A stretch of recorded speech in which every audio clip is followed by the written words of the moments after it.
Assalamualaikum warahmatullahi wabarakatuh.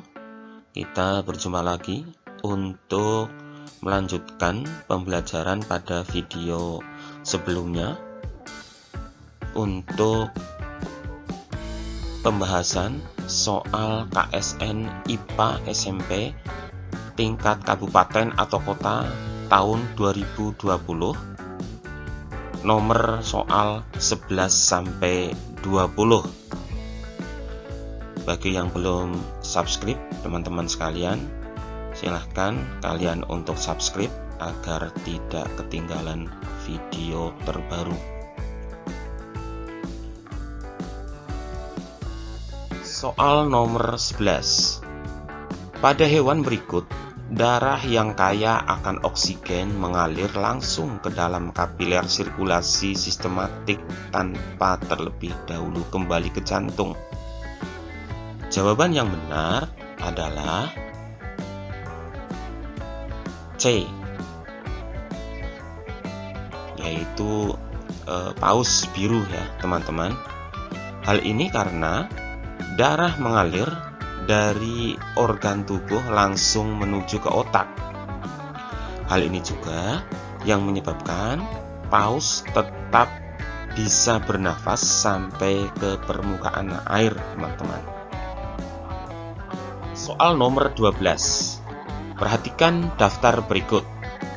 1 gula, 2 perak, 3 air raksa, 4 NaCl, 5 sirup, 6 natrium hidroksida, 7 Fe, 8 MgCl2, 9 air garam, 10 NH4OH, 11 timbal, dan 12 air kelapa.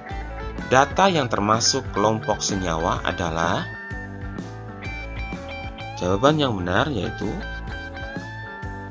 C, 4, 6, 8, dan 10 ya teman-teman.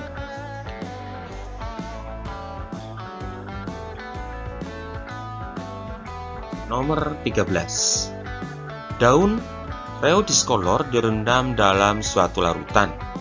Setelah beberapa waktu, daun tersebut disayat dan diamati menggunakan mikroskop. Hasil pengamatan ditunjukkan seperti gambar di samping. Berdasarkan hasil observasi di atas, maka sifat larutan untuk perendaman daun Rheodiscolor adalah jawaban yang benar yaitu A, lebih pekat dibandingkan larutan dalam sel. Perhatikan data di bawah ini. 1 uap air, 2 H2S, 3 CO2, 4 H2SO4, 5 SO2, 6 ozon, 7 CH4, dan 8 NH4. Gas yang termasuk kelompok gas penyebab terjadinya efek rumah kaca adalah jawaban yang benar yaitu A, 1, 3, 5, dan 7. Nomor 15. Perhatikan gambar jaringan makanan. Jumlah rantai makanan yang terjadi berdasarkan gambar di samping adalah, marilah kita hitung bersama-sama ya teman-teman. Pada jaring-jaring makanan ini terdiri dari beberapa rantai makanan yang dapat kita hitung. Intinya adalah kita menghitung rantai makanan dari produsen sampai ke konsumen puncak ya teman-teman. Pada jaring-jaring makanan ini tampak bahwa produsennya itu adalah padi dan konsumen puncaknya adalah elang. Ya, kita hitung bersama-sama. Rantai makanan pertama yaitu padi, tikus, elang. Rantai makanan yang kedua, padi, tikus, ular, elang. Rantai makanan yang ketiga, padi, belalang, burung pipit, ular, elang. Rantai makanan yang keempat, padi, belalang, katak, ular, elang. rantai makanan yang kelima, padi, belalang, katak, elang. Dan rantai makanan yang keenam, padi, ulat, burung pipit, ular, dan elang. Jadi, pada jaring-jaring makanan ini terdapat 6 rantai makanan. Jadi jawaban yang benar adalah D ya teman-teman. Nomor 16. Penduduk di kota A pada tahun 2019 sebanyak 150.000 jiwa. Data statistik pada BPS di kota A menunjukkan tingkat kematiannya adalah 5% per tahun. Tingkat kelarihannya 2% per tahun, tingkat emigrasi 8% per tahun, dan imigrasi 2% per tahun. Tentukan berapa jumlah penduduk kota A pada tahun 2024. Marilah kita hitung bersama-sama ya teman-teman.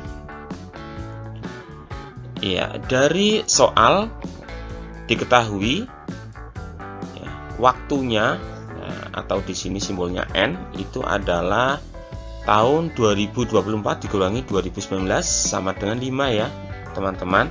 Jadi rentang waktunya itu adalah 5 tahun. Kemudian jumlah yang mati itu atau M 5% kali 150.000 sama dengan 7.500. Untuk kelahiran atau L itu 2% kali 150.000 sama dengan 3.000. Untuk emigrasi itu 8% kali 150.000 sama dengan 12.000. Serta imigrasinya atau I 2% kali 150.000 sama dengan 3.000 ya teman-teman. Selanjutnya kita akan menghitung pertumbuhan penduduk. Pertumbuhan penduduk dapat kita hitung dengan rumus P sama dengan L dikurangi M ditambahkan I dikurangi E.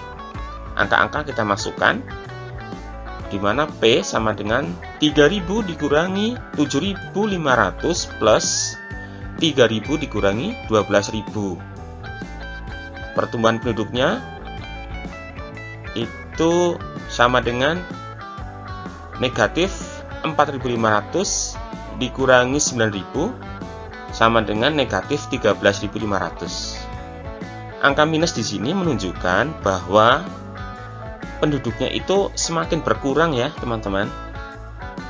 Mari kita lanjutkan untuk menghitung laju pertumbuhan. Untuk laju pertumbuhan penduduk atau R dapat kita hitung R sama dengan P per P0.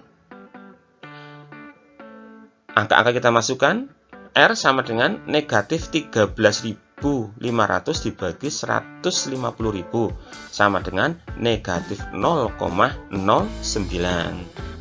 Selanjutnya kita akan menghitung jumlah populasi akhir ya teman-teman. Dengan rumus PT sama dengan PO dikalikan 1 plus R pangkat N. Angka-angka kita masukkan sehingga PT sama dengan 150.000 dikalikan 1 plus negatif 0,09 pangkat 5. Setelah kita hitung, jumlah populasinya pada tahun 2024 yaitu 93.604 jiwa. Jadi jawaban yang benar adalah C ya teman-teman. Soal nomor 17. Pada sebuah ekosistem air terdapat tumbuhan hidrilla, plankton, burung bangau, dan ikan. Apa yang akan terjadi jika ikan ditangkap secara berlebihan? Dari soal ditunjukkan bahwa terdapat rantai makanan yaitu hidrilla dimakan plankton, plankton dimakan ikan, serta ikan dimakan burung bangau ya teman-teman. Jadi sekarang kita bisa mengetahui apa yang akan terjadi jika ikan ditangkap secara berlebihan. Jawaban yang benar adalah C ya teman-teman. Kemungkinan besar di situ akan terjadi populasi plankton naik, populasi bangau turun ya teman-teman.